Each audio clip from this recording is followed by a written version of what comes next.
Tagalog, Pilipino, at Filipino. Maraming tao sa lipunan ang nahihirapang pag-iba-ibahin ang tatlo. Ano ba talaga ang tawag sa pabansang wika ng Pilipinas? Tagalog o Filipino? Ano ba ang pagkakaibahan ng tatlo? At paano ba ito umusbong mula Tagalog, Pilipino hanggang sa naging Filipino?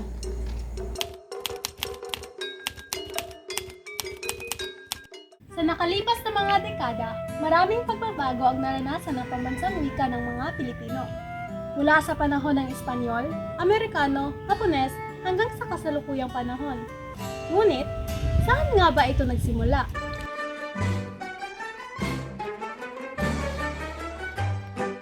Bago pa man tayo dumako sa kasaysayan na pinagmulan ng wikang Pilipino, alalahanin at isabuhay muna natin ang pinagmulan ng wika ng mga Pilipino bago pa man sinakop ang mga lupain at kapuluan na kumakatawan dito.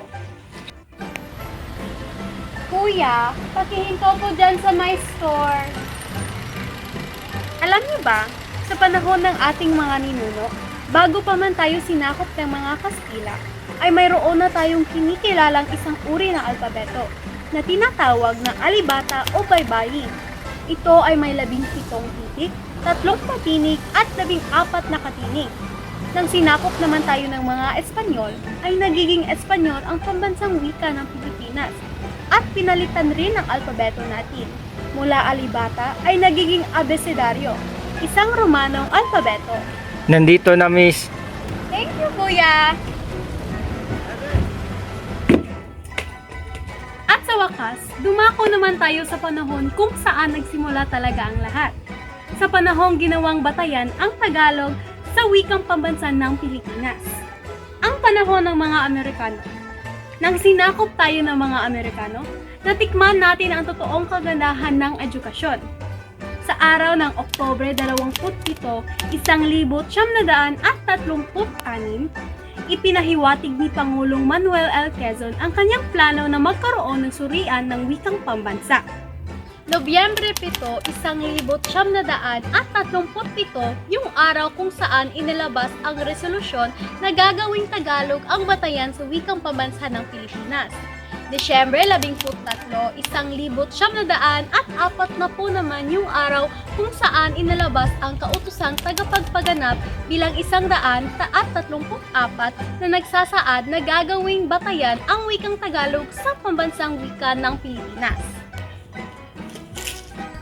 Ang Tagalog ay opisyal na kinilala ni dating Pangulong Manuel L. Quezon bilang batayan ng wikang pambansa noong Desyembre 1937 at sinimulan itong ituro sa mga paaralan sa buong kapuluan noong 1940. Noong Agosto 1956, sinimulang tawaging Pilipino ang Tagalog dahil sa utos ng dating kalihim ng kagawaran ng edukasyon na si Jose Romero. Sinasabing isinagawa ito upang mapawi ang isip regionalista ng mga Pilipino.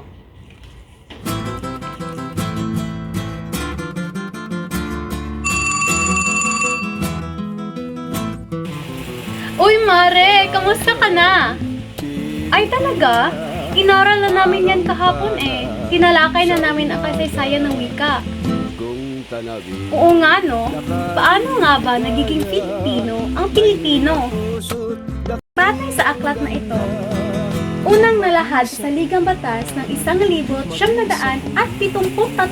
ang konsepto ng isang wikang panlahad na tinatawag na Filipino.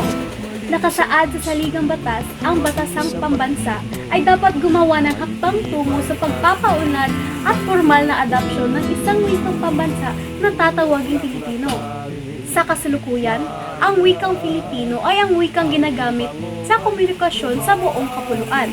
Sapagkat isang wikang buhay, mabilis itong umuunlad sa paraan ng paggamit sa iba't ibang puo at sitwasyon.